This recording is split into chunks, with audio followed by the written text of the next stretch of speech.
A report on a crash of the Toronto Island ferry into the dock 2 years ago is going to be released later this morning. Let's check back in with CB24's Andrew Brennan live down at the Jack Layton ferry terminal. You know, Andrew, some people may have kind of forgotten that this even happened because there were no sort of serious injuries, but it's definitely a safety concern that a lot of people are thinking about as the ferries are so popular this time of year.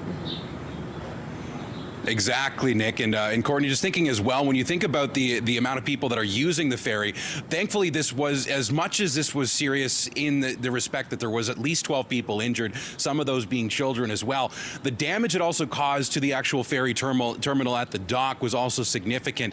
And this is something for several reasons we don't want to see happen again. That was also something echoing the words that of then Mayor John Tory, saying he wanted to see what would come out of the investigation at this happening, of course, 2 years ago in August 2022, and then ensure that this doesn't happen again. So I've just been spending the morning going through a bit of the history of the Sam McBride. You know, it's now in its 85th year of operation. It's seen a lot of maintenance over the years. There's been questions going back over a decade now about when to replace an aging fleet of ferries. Let's also not forget that as we deal with the summer demand for the ferries, right now, the city's actually looking at options of trying to lease more ferries. And if you take one out of service, that ruins the point, doesn't it?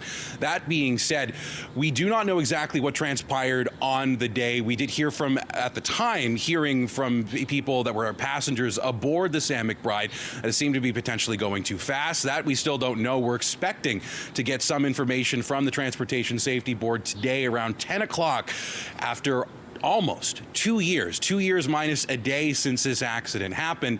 And as we said at the beginning, hoping that this doesn't happen again based on the recommendations in this report. Nick, Courtney, we'll send it back to you both for now. All right, Andrew Brennan reporting live down at the Jack Layton Ferry Terminal. Thank you, Andrew.